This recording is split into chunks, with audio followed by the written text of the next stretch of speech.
et messieurs, bonsoir. Au chapitre des mesures législatives et réglementaires sur le rapport du ministre de l'Artisanat, de la Culture, de l'Industrie hôtelière et du Tourisme, le Conseil des ministres a adopté un projet de décret portant classement du SIGI, rite soixantenaire Dogon dans le patrimoine culturel national. Le SIGI est l'un des rites traditionnels le plus ancien chez les Dogons. Son origine remonte à la découverte de l'étoile Sirius par les Dogons il y a des centaines d'années.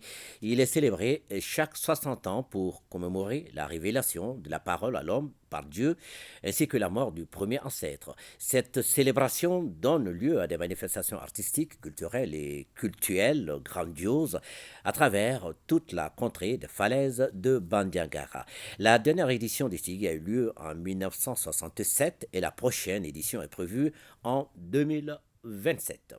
La célébration du SIGI est une occasion de communion du peuple dogon autour de l'héritage ancestral. C'est un événement majeur qui marque une étape importante dans la vie de la société et de celle de l'individu car il n'est pas donné à tout le monde d'être témoin de deux éditions.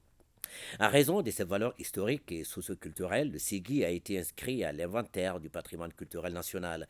Le projet de décret adopté consacre le classement du SIGI dans le patrimoine culturel national en vue de préserver les valeurs ayant justifié son inscription à l'inventaire et de renforcer sa protection juridique.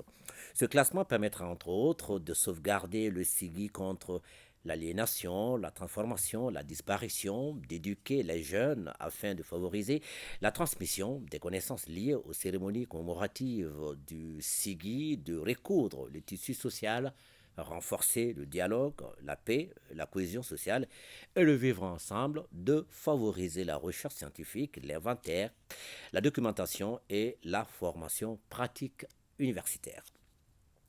Au chapitre des communications, le ministre de la Justice et des Droits de l'Homme, garde des Sceaux, a informé le Conseil des ministres de l'organisation d'un concours de recrutement de 100 auditeurs de justice et de 120 greffiers en chef. La loi d'orientation et de programmation pour le secteur de la justice prévoit un accroissement continu des moyens mis à la disposition de la justice en vue de la mise en œuvre de la carte judiciaire qui permettra entre autres, de transformer les justices de paix à compétence étendue en tribunaux d'instance dans lesquels les fonctions de poursuite et d'instruction et de jugement sont séparées, de mettre fin au système de juge unique dans les tribunaux de grande instance en mettant en œuvre la collégialité, de respecter le principe du double degré de juridiction en matière administrative, en opérationnalisant les cours administratives d'appel, de rendre opérationnels d'autres cours d'appel pour permettre le désengorgement des cours existantes.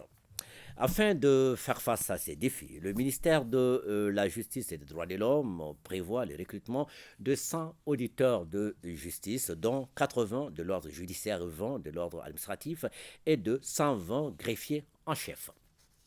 Ces recrutements permettront de combler en partie le déficit de magistrats et de greffiers en chef et d'améliorer l'accessibilité de la justice pour tous.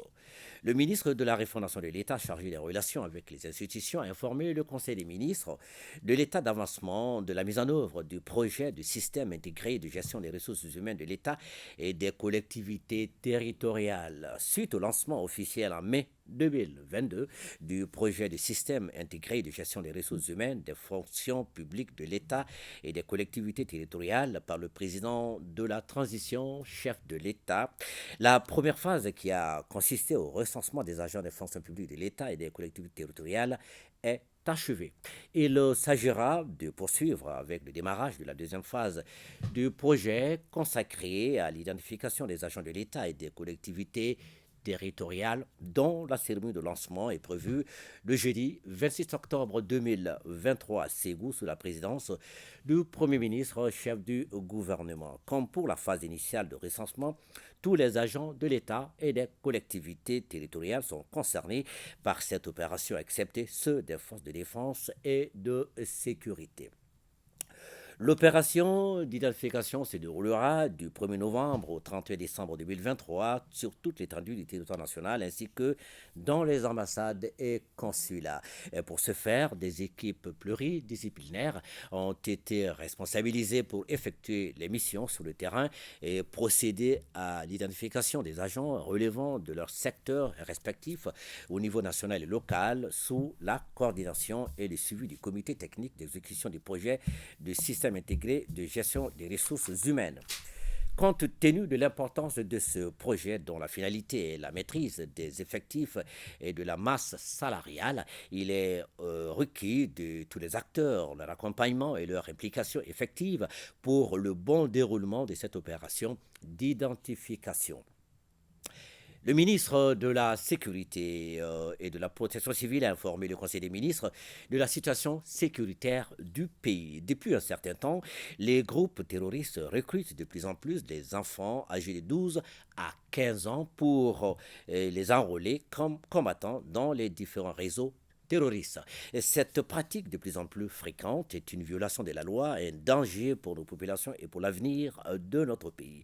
Le gouvernement appelle la population à plus de vigilance et de coopération avec les forces de défense et de sécurité. Le ministre de la Santé et du Développement social a informé le Conseil des ministres de l'évolution de la maladie à coronavirus marquée par une stagnation du nombre de cas testés positifs par rapport à la semaine précédente. Le président de la transition, chef de l'État, a cependant appelé la population au respect strict des mesures de prévention et de lutte contre la maladie. À vous, Salim Atandao.